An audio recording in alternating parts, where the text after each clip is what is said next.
We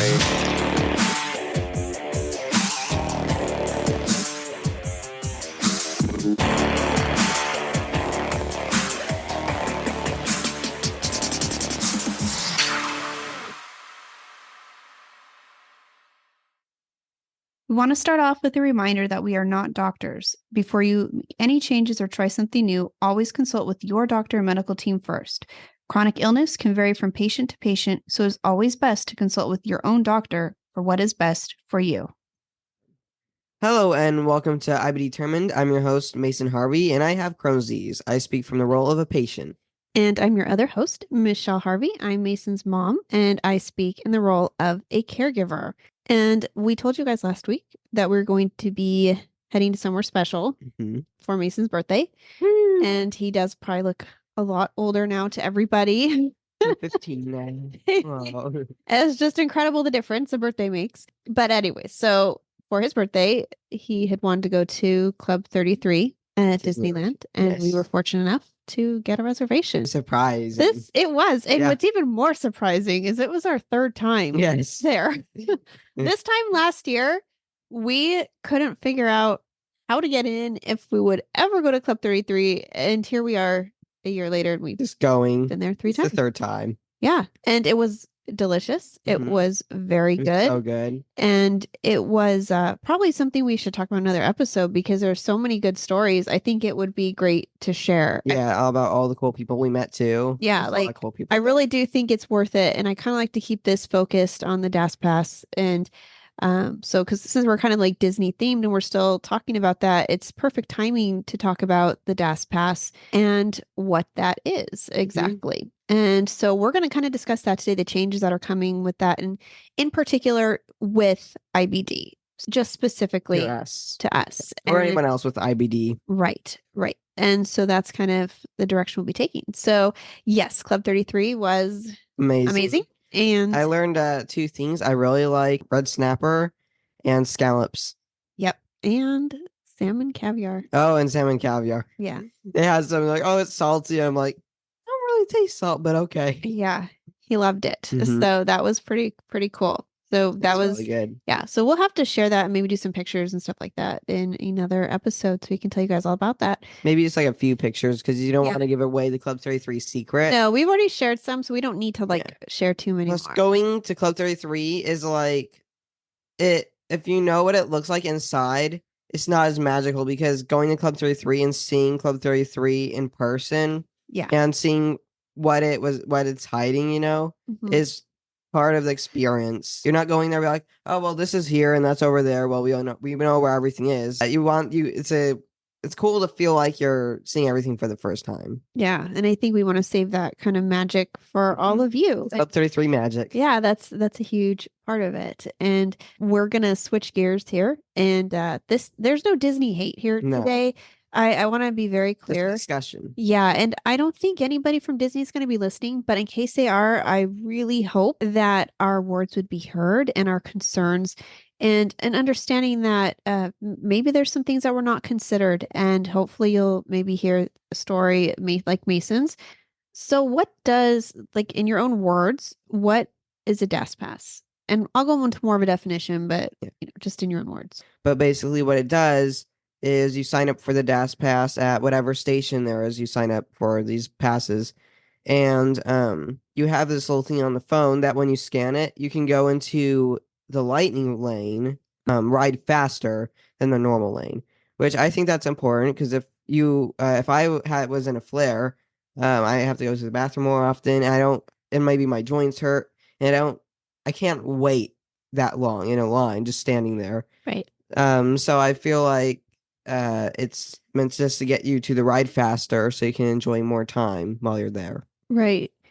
And I think that's a pretty good explanation of kind of how, just what it is, but what it stands for. So when we say DAS, it's DAS. So we looked this up to make sure everything was right. Correct. It is Disability Access Service. And I'm going to go into that a little bit more, kind of where Mason started. We're going to go into that a little bit more in depth. But I want to start off because, again, this is from an IBD perspective, and this is how it affects your trip to Disneyland, because it does. And it doesn't just start at the park. It starts at home. So what we're going to start with is like we have a magic key. Yes. And which Thankfully. we are so fortunate to have. And I think we have the one that's about $500 a person. And if you know the prices of tickets to Disneyland, you know that's not a bad deal. It's pretty good. Yeah. And so the thing is, we have a pass though. It is for SoCal residents and it has days that are blocked out. So like we can't go on weekends. We No. know that. I mean, we know all this when we purchase this. So this is not a complaint at all. This is just explaining why if you have IBD, there's already different hurdles. We're already different. We're not like a normal person who would be using this pass. So I looked it up. And according to Walt Disney World magazine, for our key, and we are, like I said, we're the SoCal, so I believe that's Imagine is the name of the key. We are blocked out 217 days in a year. Wow. There's 365 days in a year. 217 of those we cannot go to Disneyland. And that's a lot. It is a lot, right? So that leaves us 148 days that we can go, which really isn't bad. And it's, it is during the weekdays, which is fine for us. That's how it works. So for the normal person who buys this Imagine key, they have 148 days they can go to Disneyland. For us, we do not have 148 days because you have mandatory like treatments, hospital days.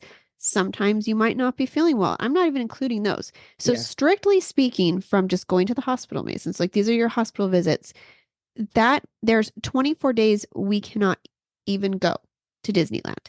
And that's if we go, that's for 2 days a month. Sometimes we go 3 days a month, sometimes 4. It depends what it is. You can't really like say, well, it's always unexpected if you're going to go or not. Right. These are set.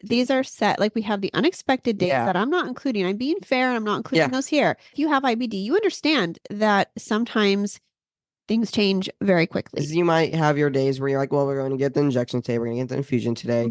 And then a week before, your doctor might be like, well, we should have a talk. So how about you come down this day and we can have a talk. Right. Or you have to get labs. Sometimes it's like, oh, we need him to come get labs. Right. So or an MRI or something like that. So we're just saying at a very minimum here, there's 24 days a year, Mason, out of those 148 that Mason cannot go for sure. And there is potentially a lot more. We're just not factoring that in because it's kind of like we don't know what that would be. But I do know it's definitely more than that. So if it was 2 to 3 days a month, just say that leaves us with 124 to 112 eligible days in a year. And so that's because of Crohn's disease. Simply put, that is because of nothing else but having Crohn's disease, because of mandatory treatments Mason has to go through. That does not include flare days. No. So if you're in a flare, we've been asked this question by somebody, like, how long does a flare last? And it's like, say, well, about a month maybe. And you're like, oh. This isn't something no, it's not like, oh, one day. Oh, yeah, we're good tomorrow. This is not like IBS, guys. And so when something is triggered and your immune system goes haywire, it can take a lot to get under control. So if you flare, and sometimes like Mason has flared twice in a year, and you want to look at that as like 60 days potentially with 2 flares. I mean, that's, and so really this number could come down quite a bit. I don't want to stick here too long and talk about this too much, but it's just to say before we've even stepped foot in the park, we're already at a disadvantage with the way we can use our pass. And if that's not enough, there's something fun called the Disney reservation system.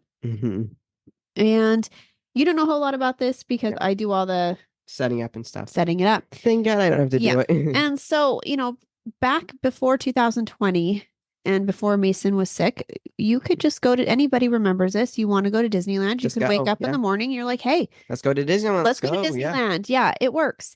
And that would have been ideal after Mason's diagnosis because it was so unpredictable. And all of a sudden you need a reservation. With our magic key, we can make 2 reservations at a time. So we cannot do more than 2, which is really fun if you want to stay overnight at Disneyland, guys, because if you want to go to like what we just did, we just went on an overnight stay there. We booked it 4 weeks in advance. So because we had to book 2 days for that one night stay, we couldn't go to Disneyland any other days. So for like the whole month, those whole 4 weeks, we couldn't go to Disneyland because we had the 2 days booked for Mason's birthday here in April. That's a little annoying. It is. And so it's not like we could, even if you were feeling well or doing good, we wouldn't have been able to go. Turns out you were in a flare anyways. But the point is that you don't have that same flexibility and you miss out. And for people like us who are already missing out on so much, it is these little things like just suck up your time and it's very difficult. So we are kind of expected with these reservations to predict if Mason will be feeling well on these days. And we don't always know. So we have to book a date and that's unpredictable. Yeah. And we have to hope that Mason is feeling well. And some of you out there listening who aren't familiar with this, you're saying, oh, well, if Mason woke up in a flare, can't you just cancel?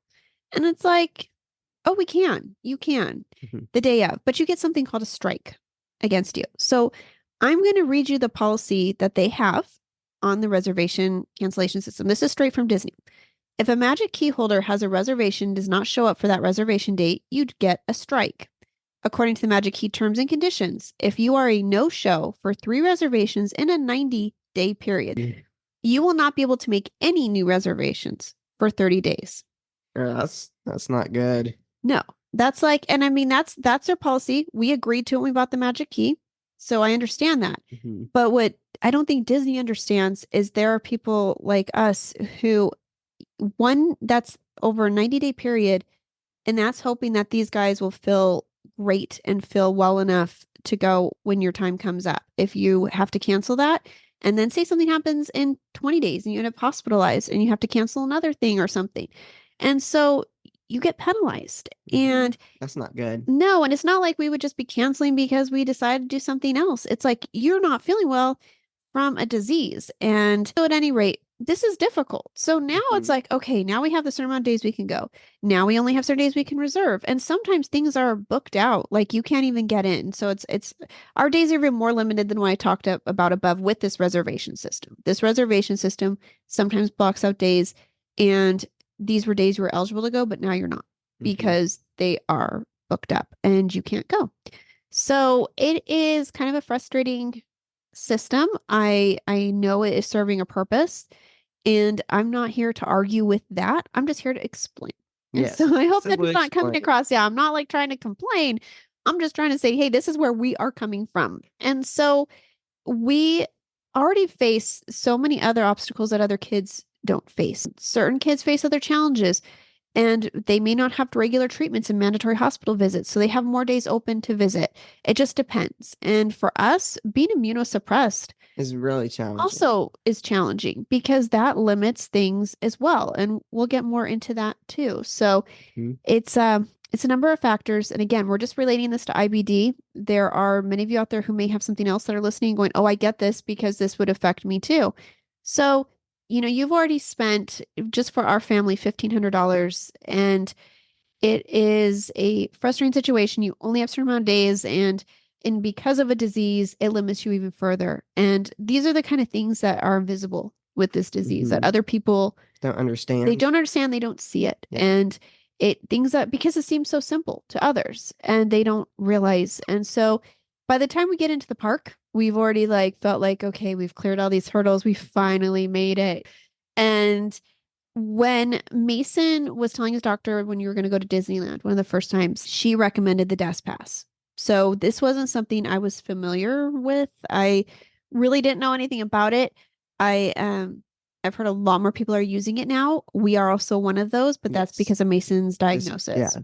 Disability diagnosis. Yeah. Because a doctor recommended it. Right. And so she was like, hey, do you know how this works? And we're like, no. Cool, and then I was like, are we going to need a letter? And it was like, no, you don't need any documentation, which seems kind of wild. Yeah. And I get there's laws with HIPAA. I get that Disney can't ask you what your disability is, what your particular issue is. It was something we could have easily provided because we have all kinds of stuff saying. Yeah, we have our books, we have papers. I mean, we have letters, all kinds of things from the doctor. It would have been little book that's filled with all these little appointments that we have to. Yeah, Mason can tell you all about it, So I was very surprised. I'm like, wow, so we just have to explain why it's hard for Mason to stand in a line. It's like, okay. And so she was like, yeah, it would be very beneficial for him. So we were stoked. So kind of like what Mason already said, we're going to recap on that. You go, like you said, you go stand in a line at a guest relations. They have like the little kiosks spread throughout the park too. And so Yes. there you can find these on your maps. And so you go and you explain why it is hard for Mason to stand in line. And I remember the first one was like, well, he has Crohn's disease and he's immunosuppressed. And they look at you like, okay, so. And I'm like, oh, it's like, we need to know why so you're like, oh, okay, so I have to describe, unfortunately, for like all the reasons why. And they remind you, well, you still have to stand in a line. And it's like, oh yeah, that's no problem. But it's a much shorter line and it is much safer for him and it's Because there's less easier. people in it. Yes. And there's other reasons too, which I'm gonna kind of I don't want to jump ahead too fast. But basically what they do is you explain all this to them. They make a decision. They take a picture of Mason and they put the DAS pass under his name and they put whoever else is on with your tickets with you that day with it. So we can all ride with him. Yes. Because a person who has a DAS pass has to ride. Mason can't get it and then be like, I want to sit this one out. We all sit out. If Mason doesn't go, we don't go. That's how it works because we're not the ones who need the DAS pass. We're just guests with Mason. So that's how it works. And then it's good for 60 days. And so you get to repeat this process every 60 days. Yay. And they introduced an online system where you can call in and do it like a chat. And people have sat in those chats sometimes for an hour, 5 hours just to meet with somebody. And I don't have time for that. I mean, I don't even want to get into all the other phone calls we have to make because of this disease and the things we have to do. Yeah. And it's like, and now I have to do one more thing. And I did try to sit in one time and it kept kicking me out. And it was a pain. It was really a pain. And I'm hoping they work on that. I really am because that's part of the new system. And so anyway, so we would get the pass and we only would ride maybe like one or two. Right. I'm just there to eat food, but Yeah, because there's a lot of things you couldn't ride because when you're immunosuppressed and there's things, it was like, it's just not worth the risk. And like Big Thunder is one we could ride on because that was outdoors, And so we do take certain precautions, wash our hands constantly, have hand sanitizer, things like that. But there's some situations that just aren't worth the risk. And so we don't. So it eliminates already for us a lot of rides. And some of you with IBD are on different treatments, so it wouldn't eliminate those rides for you. Yeah, you may not be immunocompromised. Right. Everyone is different. We get to look at a list and tells you the wait time. And so say it says it's a 70-minute wait. You have 70 minutes. It's like, oh. Yeah. So you're like, okay, so you put your name in and it's not a front of the line pass. It's not like you pick this and you get to go over there and they're like, here, go to the front of the line. What it does is you essentially put yourself in line to ride this ride, but you don't stand and while you're in the virtual line, you can go do other things like eat or hang out near a restroom. Yeah, hang out near a restroom, walk around the parks, look at the Disney ducks. Yeah. Yeah, and we do watch the Disney ducks because there's a nice secluded spot where we can kind of hang out and chill. Yeah. And so for us, that's where we stand in line, basically. So we don't go on anything else. It's not like we're booking this and then we're running to another ride. It's like we are waiting for the ride, but we're doing it in a safe way and near a restroom. And the other thing is when you're immunosuppressed, it's a shorter line. You're not standing in such close like quarters with people. You're not, it really does help. So even though there's a smaller line to stand in, it's a shorter, there's just less risk. And so anytime we can mitigate risk and help keep him safe, we like to do that. So a line for the DAS pass is much more preferred than the regular line because you only have to stand the DAS pass line maybe 10 minutes because when you get back in it, there is a little wait. Sometimes it's 5 minutes, but it's not that 70 minutes that right where you're exposed. Exactly. And so, and you get to have some food, you get to relax and you're close to a bathroom. Like, so like, say it does say 70 minutes. It's like, you can return at 1 p.m. for your ride. Now say at 1 p.m.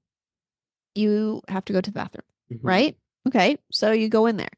It's okay. Like you can go ride that ride at 1:30. You can ride it at 2:00. You can't book anything else. You can only book one ride at a time. But for us, that's fine because we're using it as it's intended. We're not trying to use it as a lightning lane pass. Yes. And so for us, it's very convenient because if we're on our way to the ride and he's like, I have to go, or, you can. And it's not like you miss your ride. You can. And so that's really helpful too. So the line is just moves much quicker and it's much safer, But it's not like we just went straight to that line Yeah. and got And we're to like, going. oh yes, we're Yeah. already here. We had to wait, Yeah. just like everybody else. But And safer. yeah. And so it's not cutting in line. It isn't, for us, we're using it properly. People who might be abusing the system are going to figure out, obviously, anybody can figure out ways to mess a good thing up. I mean, that's just really, That's how the world and is. so it's because of those people that things are changing. And that's really unfortunate because for the people this is working so well for and giving these kids and these adults a day of fun and something where they don't feel embarrassed or humiliated or feel different. It's really sad to me that because of these people abusing the system, other people get blamed or yeah, hurt for it. and so far, and this is April 28th when we're filming this, just to be clear, 2024. So depending when you're watching this, things may have changed because there are people that are starting petitions and are very angry about this and are going after Disneyland for changes. Things may be different if you're watching this. I don't know if they're going to review it and maybe make changes, but as of right now on their website, what they have on there is that it says Disney parks have an unwavering commitment to provide a welcoming, inclusive environment and accessible experience for our guests. DAS is one of the programs offered at the Disneyland Resort theme parks, intended to accommodate only those guests who, due to a developmental disability like autism or similar, are unable to wait in a conventional queue for an extended period of time. That's basically what they've changed it to. Yeah. That's not the current one. That is what is, I think it's in June when this is happening, end of May, early June. We're not here to talk about who qualifies and who doesn't, or be angry or feel anything like that. I think again, we're just talking about how this is going to affect someone with IBD. Yeah. How it affects us or yes. And I think it feels really bad because it feels like certain disabilities are excluded while others are welcomed at the park. It kind of feels like they're calling your disease fake. Right. Kind of. Like it doesn't matter. And so the problem is that Disney is deciding if your child or your disabled child can write something and how they will write it. They're not leaving that up to the child, the parents. And there was something mentioned that they'll have a return to ride pass. So if Mason's in line and has to go to the bathroom, they will give him a return to ride and he can run out. Okay. Those of you first, what is the first, like imagine Mason, you are in Space Mountain. Mhm. Okay. Say you're in that line. Yes. And you have to go. That'd be a nightmare. Does that give you enough time to find a bathroom and get out of line? No. No, right? Like that is crazy. Anybody with IBD knows, like when you say you have to go to the bathroom, it hits you fast and you don't have time. And that's going to lead to an embarrassing accident. It's going to lead to you having to probably leave the park because otherwise you have to buy new clothes. There's, I don't know where you would clean up. I mean, it's not fun to talk about, but it's really cruel. Like it is not something that would work. And this is like adults and kids could be humiliated and have really bad situations. And so that doesn't work. No. And I don't think that's been well thought of. And if you are immunosuppressed, it's also probably a ride like I just mentioned Space Mountain. You probably won't be going on that again because and there's for being immunocompromised, the lines are so tightly packed, especially to make it more convenient. Well, not convenient, but make a reason for space. Yeah. And so it's like, and I mean, this is again, we're talking about IBD, but I'm sure other people out there with other problems and challenges they're facing. Yeah, they are going to be like, yeah, we can't use that return to ride pass either. That's ridiculous. And imagine trying to find somebody to help you. Like, I mean, when you're tightly packed in these lines and you can't even get out, like it would be ridiculous. So no, sorry, Disney, that doesn't work. Yes. That's not something that would work for someone with IBD. And people with IBD, a lot of times, they may have anxiety. And the more anxiety you have, the more stress you get, and you start to flare. You are, And so, and the bummer is, like, if you start to flare, you go into a flare. This isn't like IBS. This isn't like eating something bad where it's going to clear up in a day or two. When you start to flare, like Mason said, it could be like 30 days. It could lead to some serious health issues. It could lead to hospitalization. So this isn't something that you take lightly and think, just let them stress out and let these people panic and get sick to their stomachs, quite literally. And it's not worth it for a ride. No. I mean, so yeah, so basically that's what happens. You say, I guess I'm not going to ride the rides. And so like for us, we'll still go to Disneyland because we love the cast members. They're Mhm. part of a fun story. We'll get to share with you guys about Club 33. We love the magic of food, Disney, yeah. the food, the sounds. Um, it's all wonderful, but it would be really awful for us to not be able to ride things because we don't fall into a certain category that they're now defining, where we did like just a couple days ago, we were in that category, and in a month from now, we aren't in that Mhm. category. And we have to put Mason's health first. And so, unfortunately, that might mean not riding rides. And every with IBD is different. Some of you listening out there are it really just depends. Some of you may have the joint pain where you can't ride certain rides either, or you might, things might already be eliminated to you, and the world looks different. It's just not The as same, simple. yeah. Yeah. And so I don't think that Disney is, some people have suggested this is a money grab. And I'd really hate to think that's true, but I know it's a business too. I know at the heart of it all, Disney is here to make money. They are, here to make magic for all of us, but they're Business can't just run for free. They no, always have to have and they need to pay their cast members fairly. There needs to be, quality food that they're putting out now and things like that. So I get it, but it's people shouldn't have to suffer for money, I right. guess. And I think what happened is with this lightning lane, because I've never used it, so I don't, I just know it does cost money. It does. And so I think what's happening is the Dash Pass people, because they put us into the lightning lane, Disney is getting frustrated because the lightning lane lines are getting longer. Mhm. And people who pay for the lightning lanes are going to get frustrated because they paid to have that advantage to go through. It works differently in the Dash Pass. So lightning lane does not work the same, but we're put in the same line. And so unfortunately, it's like, how do we make that line shorter so more people will buy lightning lanes?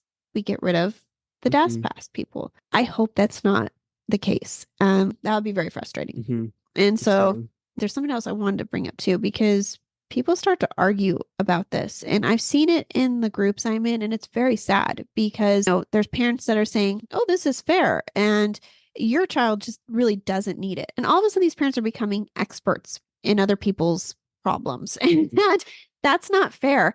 And it isn't fair to say, oh, my kid's deserving, your child is not, because now they don't count under the DAS pass. And So not only do these people not get the desk pass, they're being bullied over it. right. It's almost like they're being made to feel bad because now I see these parents or whoever it is, these adults, and they're having to defend themselves and then give every painful detail of like their child's condition in a public forum to defend themselves and say, this is why my child needs it. And even after saying all that, someone else will still be like, well, doesn't count. And it's like, oh my gosh. I mean, and I don't want to bring all of the different things up, but there are so many people that could use this DAS pass that are being eliminated.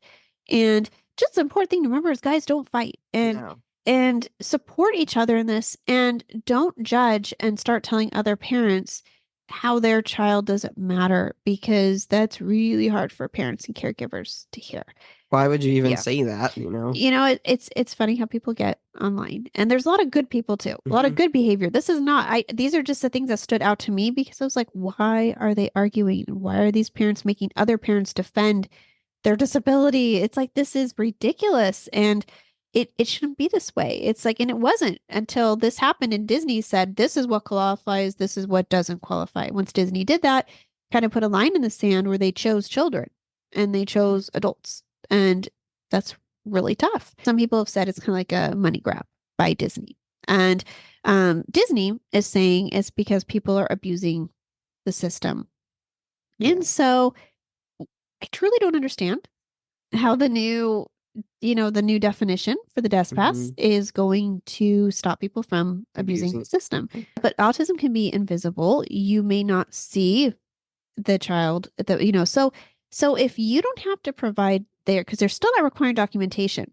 Maybe people are abusing the system because you're not requiring them to show the paperwork of what they have. That's what I think. I mean, I don't know if there's other answers too, but me personally, That's what I think. And Because if you did have a disease, it would be so easy to just show them the work. Yeah, look here, I have on the right. phone, If I you have papers. obviously, if anybody has a diagnosis, they have a paper showing it. This is not something that's going to cost you money to get or be anything that's something. This is like if you are saying I have a diagnosis of this, you will have documentation. Mhm. Super simple. I have no issues presenting it for Mason. And if you were fake, you don't have documentation, you're probably going to get mad about it Right. because you got caught. So this is what's interesting. So here's what Disney says if they catch you lying. Mhm. Okay.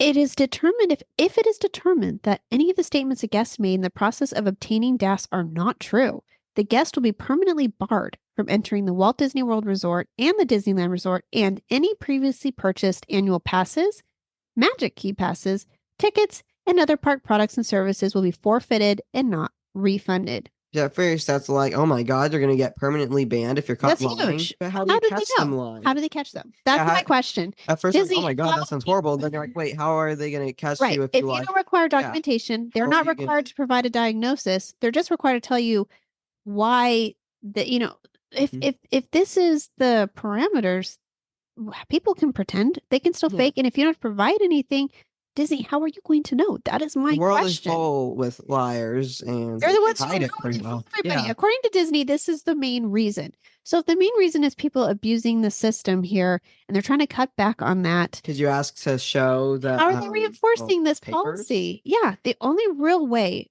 honestly, is to require a doctor's note. Mhm. And I think even like your dad was like, well, some people might forge that. Like, well, yeah, but it There gives would be less Disney people reason probably. now to enforce their rule. Because Mhm. if they have it, if you try to do that and you forge the doctor's note, You have a reason to there's be the banned. proof right there.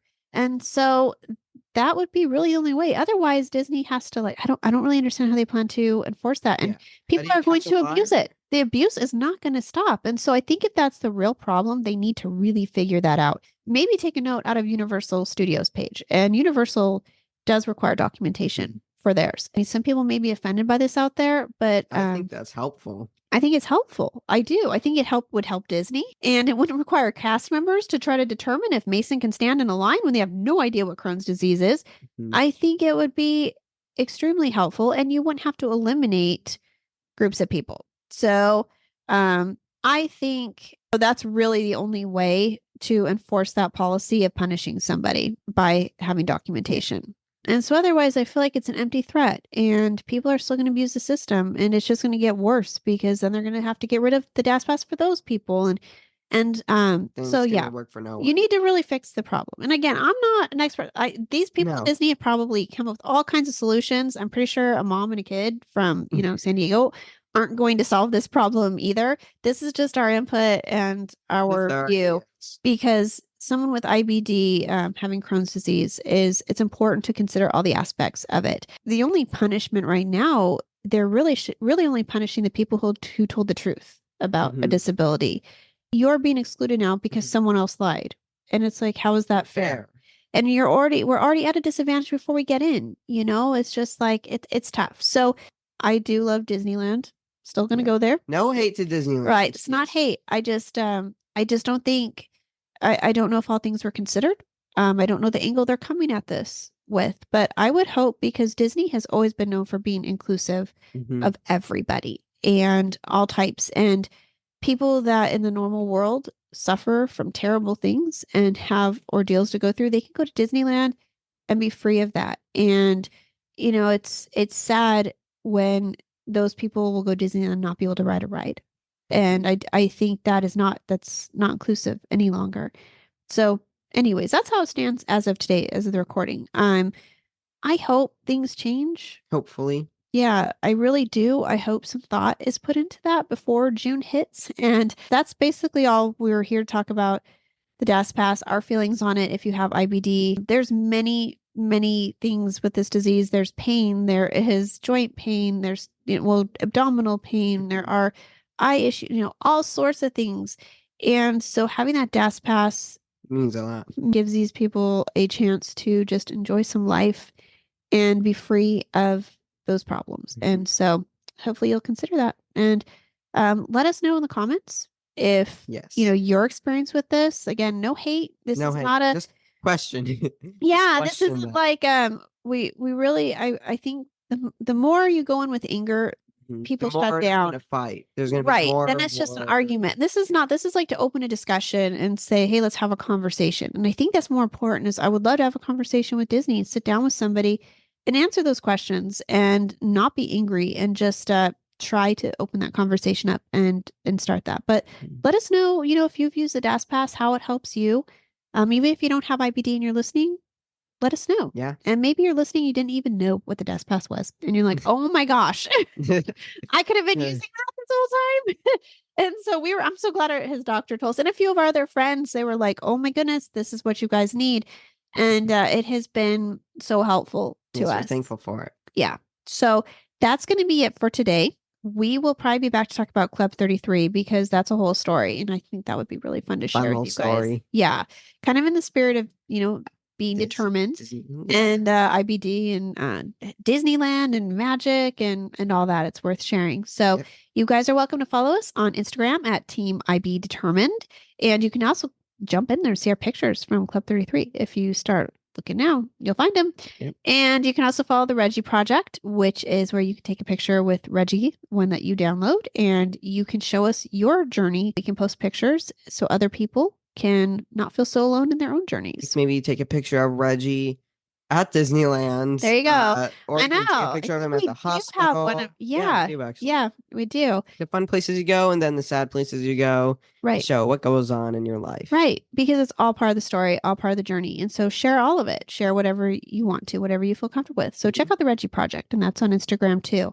And you're also probably listening to us right now, unless you're watching us on YouTube. But if you're listening, you can listen on Spotify, iHeartRadio, Amazon Music, Apple Podcasts, and also now YouTube. YouTube podcasts. And if you are on YouTube and you want to watch us and hear us, go to our videos. And if you do want to watch us and hear us, still go to YouTube. But if you are on YouTube, make sure to like and subscribe. And if you want to be notified every time we post a video, make sure to hit that bell icon. Subscribing, I think, does notify you when we post a video, Right. and it recommends us to you more. But it might not always recommend a video to you. So that way, when you click the bell icon, it will always let you know if we release something. Right. Yeah. So there's that's a difference there. Yeah. So just important because this is like breaking news stuff, guys. And we do these once a week, and we want you to catch up and hang out with us. And if once a week. And if anyone did hit that bell icon, put in the comments what color it turned. We'll know, right? Yes. So yeah, please say hi. Give us a shout out where you're listening from, why you're listening, anything like that. We'd love to hear from you guys. So with that, we hope you guys are all doing well out there, having a great weekend as we're on. Good luck at work, school, all that stuff, whatever you're facing the week. We hope it all goes well, and we hope you guys will join us next week for the next video. Yep. Yeah. All right. We'll see you guys next week on the next episode. Bye. Bye. We hope you will stick around, tune in, and reach out to us with your own journeys. We are excited to give you an inside view of what it takes to be a caregiver and what it's like to be a patient. And most of all, we hope you'll maybe be able to play something you hear on here that might help you in your own life. Sometimes life changes, and it's all about how you handle the journey.